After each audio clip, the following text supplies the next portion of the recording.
والقوات البحرية. نحثكم على رفع الجاهزية.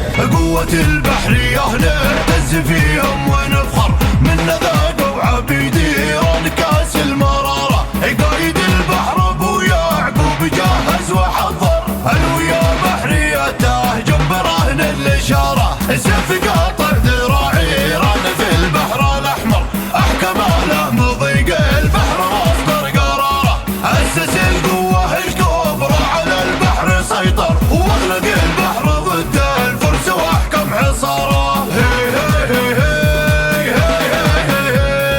حقق انجاز في التاريخ يسمى ويذكر، ما حدا حققه واجتاز فيه الصدارة، ما حدا حققه واجتاز فيه الصدارة.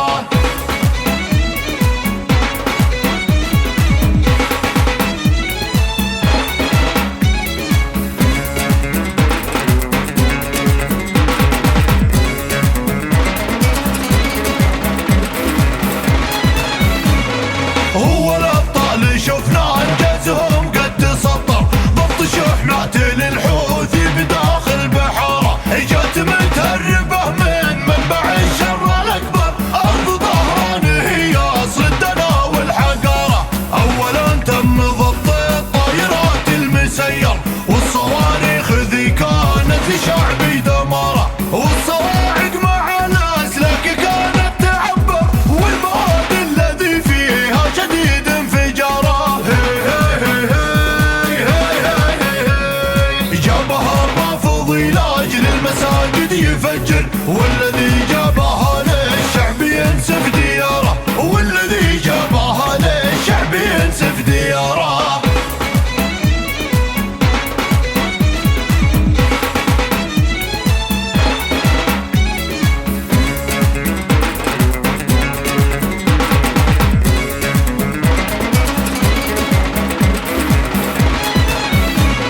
والمواد الذي فيها الحشيش المخدر، على يد البحرية قد تم قطع انتشاره. والقذايف وقناصاتها والشراشر، واصبح الرافضي بيجر خزيه وعاره. دق للرافضي خشمه ودق المناخر، جيش بحري قد اثبات هبته واعتباره. والاخيره لهم طعنه بحد الخناجر، تمت احباطها في البحر اكبر بشاره. شحنة داخله مجهود حربي مطور، والذي وسطها ما قد كشفنا ستاره، والذي وسطها ما قد كشفنا ستاره.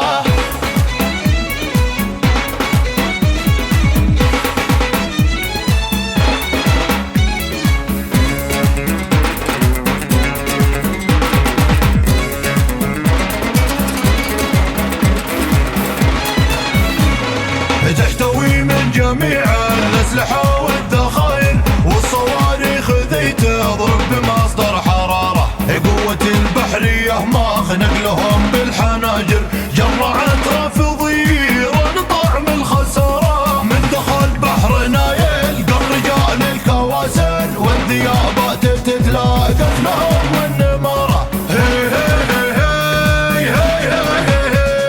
هي الطوارق في الساحل وكل المحاور، لليمن قد قرب ميعاد يوم انتصاره. هي دقيقة كاملة بالله والله قاهر، منه النصر حتى لو يطول انتظاره، منه النصر حتى لو يطول انتظاره.